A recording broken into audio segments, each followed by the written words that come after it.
وزیر اعلیٰ سندھ سید مراد علی شاہ کی زیر صدارت صوبائی کابینہ کا اہم بجٹ اجلاس منعقد ہوا، جس میں صوبائی وزراء، معاون خصوصی، مشیران، چیف سیکریٹریز اور دیگر متعلقہ افسران نے شرکت کی۔ اجلاس کے دوران موجودہ مالی سال 2025 سے 2026 میں ریکارڈ ترقیاتی منصوبوں اور عوامی فلاح و بہبود کے اقدامات پر وزیر اعلیٰ سندھ کی کاوشوں کو سراہا گیا۔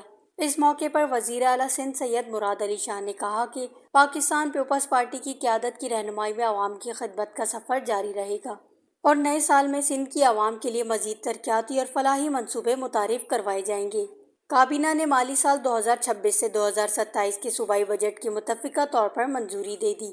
وزیر اعلیٰ سندھ کا کہنا تھا کہ نئے بجٹ میں معاشرے کے ہر طبقے کی ضروریات اور فلاح کا خصوصی خیال رکھا گیا ہے۔ انہوں نے بتایا کہ چیئرمین بلاول بھٹو زرداری کی ہدایت کے مطابق غربت کے خاتمے اور عوامی خوشحالی کے لیے خصوصی اقدامات شامل کیے گئے ہیں۔ وزیر اعلیٰ سندھ نے مزید کہا کہ محنت کش طبقے کے تحفظ اور ان کے معاشی بہتری کے لیے نئے بجٹ میں کم از کم اجرت سے متعلق اہم فیصلہ بھی کیا گیا ہے۔ انہوں نے اس عزم کا اظہار کیا کہ سندھ حکومت ترقی، خوشحالی اور عوام کی خدمت کے مشن کو مزید مؤثر انداز میں آگے بڑھائے گی۔ Wash news, Karachi.